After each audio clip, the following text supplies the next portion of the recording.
আপনার প্রতিবেশী আমি, আমাদের এখানে কলমাকান্দায় কিন্তু 2 জন নিহত হয়েছে, ওইটাও একটু বলিয়েন আর কি পাশে, এই বজ্রপাতে একই দিনে কিন্তু কালকে। আমাদের এক একটা হাওর মিনিমাম 10 কিলোমিটার 12 কিলোমিটার এরকম এক প্রান্ত থেকে আরেক প্রান্তে যেতে হয়। এখানে কোনো আশ্রয় কেন্দ্র করা যায় কিনা আমাদের কৃষকদের জন্য। মাননীয় স্পিকার, অত্যন্ত পরিতাপের এবং খুব দুঃখের একটা বিষয় আপনাকে জানাতে চাচ্ছি।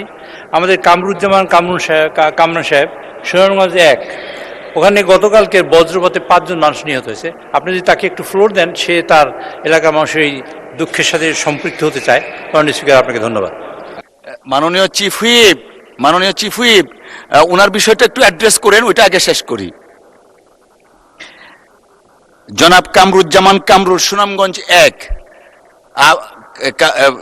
মাননীয় সদস্য, আপনার প্রতিবেশী আমি, আমাদের এখানে কলমাকান্দায় কিন্তু 2 জন নিহত হয়েছে, ওইটাও একটু বলিয়েন আর কি পাশে, এই বজ্রপাতে একই দিনে কিন্তু কালকে।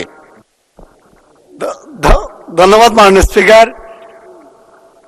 গতকালকে আমাদের সারা বাংলাদেশে 12 জন বজ্রপাতে নিহত হয়েছে। এর মধ্যে মাননীয় স্পিকার আপনার এখানে 2 জন, আমার আসনে 4 জন। মাননীয় স্পিকার, ধর্মপাশা আপনার একদম পার্শ্ববর্তী উপজেলা, ওইখানে 2 জন, আমার জামালগঞ্জে 1 জন এবং তাহিরপুরে 1 জন। এইটা মাননীয় স্পিকার দীর্ঘ এই বিগত 15-16 বছর যাবৎ কন্টিনিউ এটা হয়ে যাচ্ছে।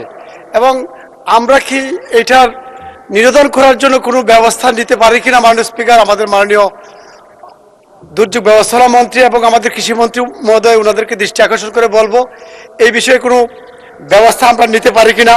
এবং যারা নিহত হয়েছে তাদেরকে আমরা সরকারিভাবে কোনো অনুদান বা কোনো সহযোগিতা করতে পারি কিনা মাননীয় স্পিকার। আরেকটা বিষয় হচ্ছে, এটা কন্টিনিউ হয়ে যাচ্ছে আমার এই অঞ্চল, তো আপনার মাননীয় সদস্য, আমি বা আমাদের কনস্টিটিউয়েন্টসরাও এফেক্টেড, সো আপনি একটা নোটিশ দেন, যথাযথ প্রক্রিয়ায় মাননীয় মন্ত্রী মহোদয়ের বিষয়ে আমরা এটা দৃষ্টি আকর্ষণ করতে পারবো। একটা নোটিশ প্রদান করুন প্লিজ। যে আমি নোটিশ প্রদান করবো। আর একটা মিনিট কথা বলবো মাননীয় স্পিকার, এইটা তো নোটিশ প্রদান করবো, কিন্তু সাথে সাথে একটা বিষয় যেটা করতে হবে, আমাদের এক একটা হাওর মিনিমাম 10 কিলোমিটার 12 কিলোমিটার এরকম এক প্রান্ত থেকে আরেক প্রান্তে যেতে হয়।